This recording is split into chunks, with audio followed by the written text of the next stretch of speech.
On yesterday's podcast, we talked a little bit about the myths associated with the diagnosis of dissociative disorder, or any of the dissociative disorders.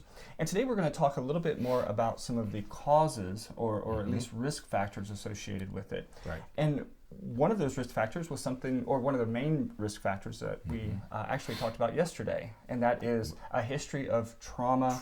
And or abuse. Some kind of trauma, right. And that, I think, is one of the essential features, and we talked about that yesterday and the day before, that when you start to move into this area, this diagnostic area, that trauma has to be there somewhere. Right. And that's one of the differences that we look for, is that if there's no history of trauma, you have to be real careful about this diagnosis. People are making it, sometimes they make it on themselves. They dial up Dr. Google and say, oh, I have this or I have that, one of the dissociative disorders.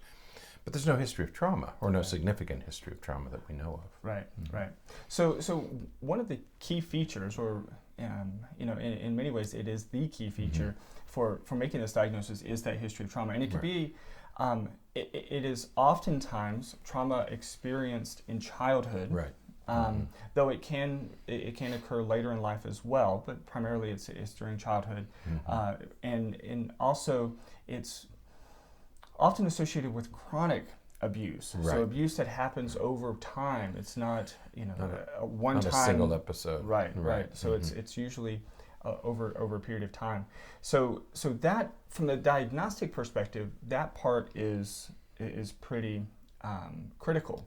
Now, some of the risk factors that we're going to mention here help explain perhaps why some people who experience such a trauma may experience a dissociative disorder, and other people who experience similar trauma don't. Right.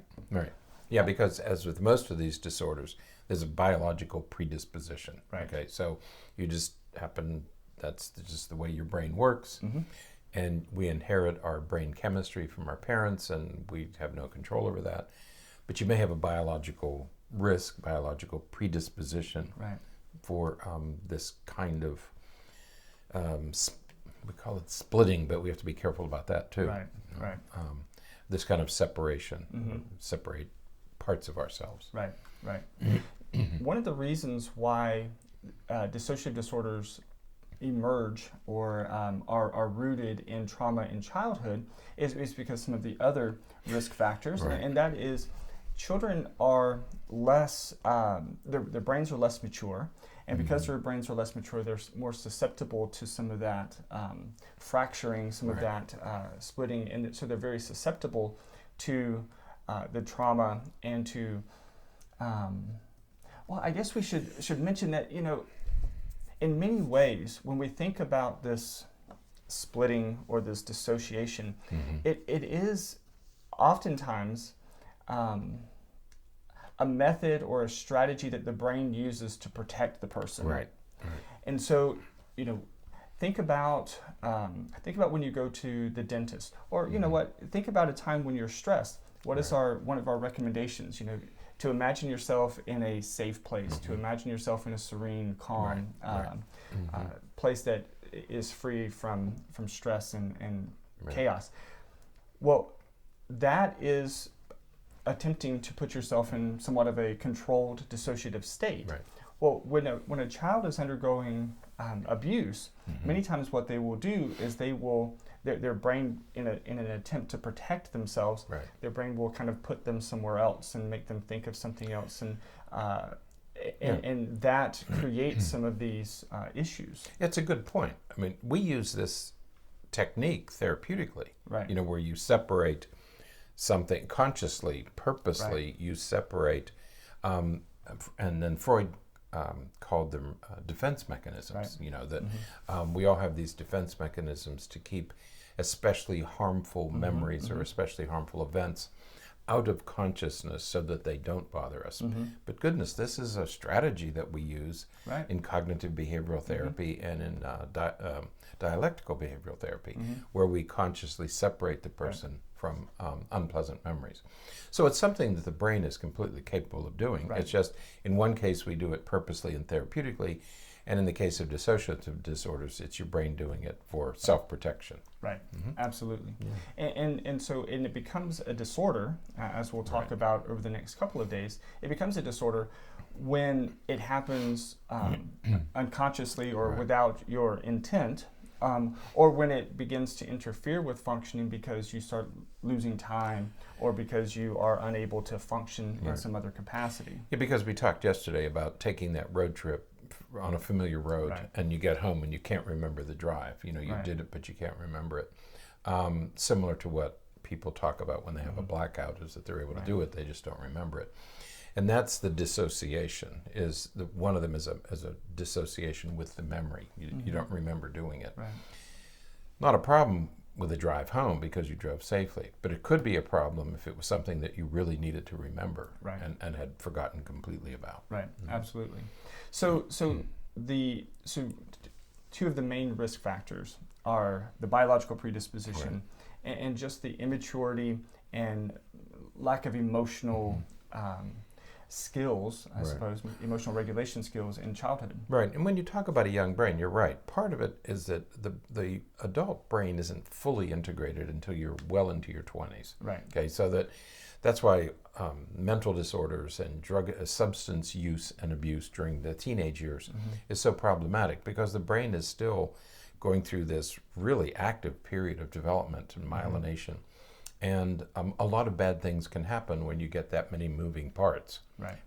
And that certainly is what's happening throughout childhood. I mean, there's only one little period where there's a little bit of quiet in the brain, but the rest of those years from birth or from about age 2.5 to about age 20, very active periods of brain development. And so a lot of bad things can happen. Right.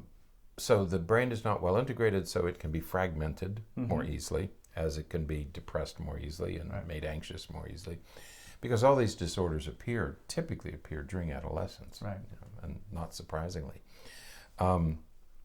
But once you get to the adult years, you may have recovered memories, but there again, we have to be very careful with recovered memories. But I like your notion that the trauma has to be significant and usually long-term. Okay, not a single episode, not a single event. Absolutely.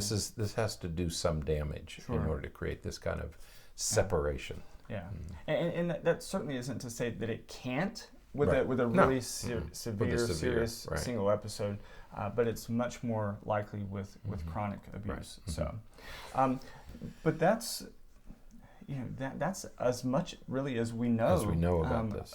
Overall, as it relates to dissociative disorders, because again, as we've talked about a couple of times already, this is a class of conditions that's not very well known. We have some research on it, but there's a lot of skepticism and a lot of concern.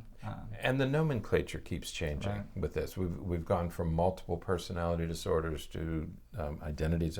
So this is a changing field, and we know frightfully little about it. And one of the problems is that it expresses itself in unique ways from individual to individual, because the memories were unique. Okay, and so this has been an unwieldy topic to do fairly consistent, systematic research on it. So we know much less about this than the other disorders. Yeah, absolutely. So, all right. Well, tomorrow we're going to talk about some of the subtypes of dissociative disorders. Finally, we get into subtypes. Yeah, and I know we've kind of thrown around a few names over the last couple of days, but tomorrow we're going to kind of dive in and to the DSM-5 and let you know a little bit more about the specific diagnoses. So bring some order to that chaos. Absolutely. Okay. All right. Until then, stay happy, stay healthy, and forget to be afraid.